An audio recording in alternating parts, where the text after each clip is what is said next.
Please, we are pleading to you. We are guests from Lebanon. We are stranded.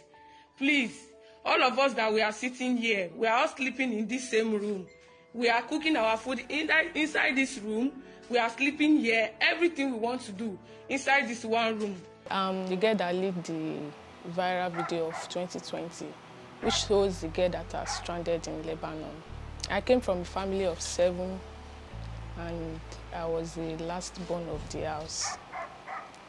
I traveled to Lebanon, I can say willingly, but it's not really something that I'm happy about, because a friend of my brother told him about traveling to Lebanon to go and do a housemaid job.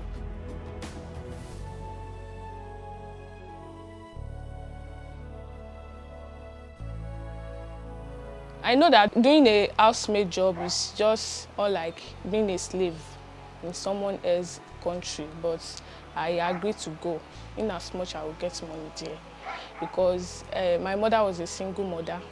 She took care of us alone. So when I finished my ND, I could not further my education. That was why I said okay. Though I didn't know that I was actually going to Lebanon until I got to the airport. So I thought I was going to Oman or Dubai.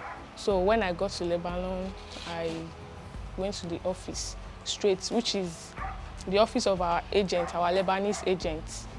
So when I got there, during my stay in the office, I spent about, let me say, 2 months in the office. During my stay there was a fire accident, of which it was only God that saved us. We don't know how it happened, but God saved us from the fire accident.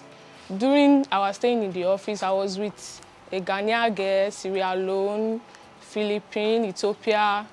They won't give us any food from morning to night. They will just lock us inside a room without window. Even the door, they will lock it. They will just lock everything. We'll just be inside. We don't know when it's daybreak or when it's night or when it's afternoon. We'll just be there. So after about 2 months, when I got to Lebanon, I started working with a family.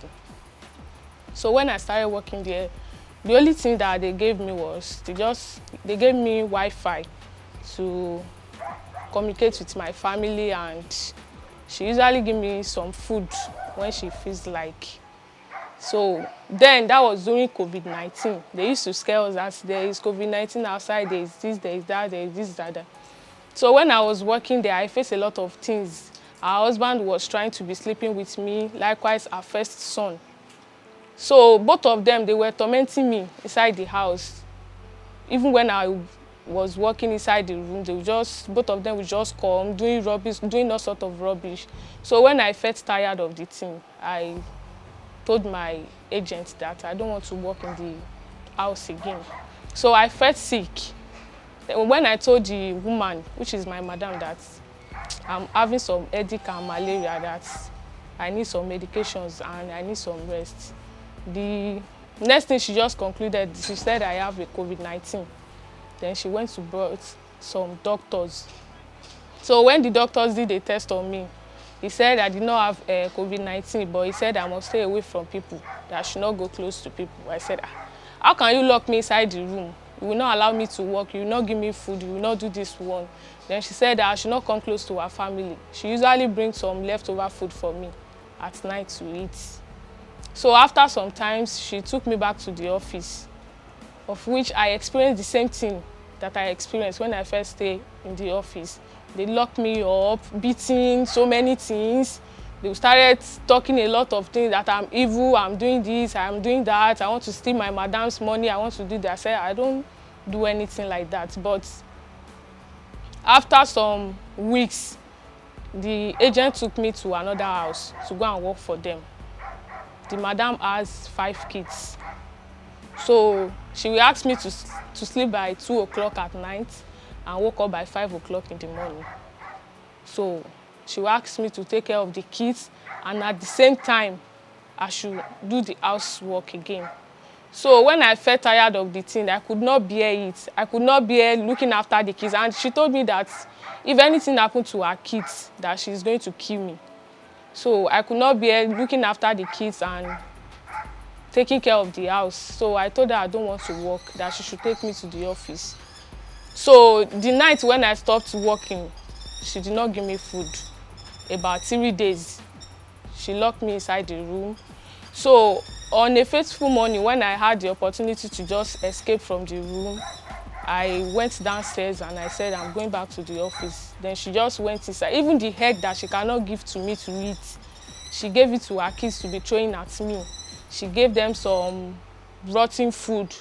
She started throwing it at me from the upstairs. So I just left without having any money, anything. I didn't take any clothes because I managed to escape from the room. When I got to the park, I told some taxi man to take me to the Nigerian embassy. The embassy people started asking me questions, this and this, what happened to you, how did you get here, why did you run out of your madam's house? It's just like as if the Arab people have already influenced them. So they said, Arab people are not bad, this and this, how can you run out of your madam's house? I said, these people want to kill me. After some hours, they listened to me because I was really crying and I was just looking like, they said, okay, let us help you. Then they gave me some money to eat, to do this. They rented an apartment for us. So after a week from being outside, that was when I got contact with Make Me Elegant Foundation. She said, Minister for Women Affairs saw the video I did with the girls, that she was the one that directed her to me that she should call me. So they sent us money to feed.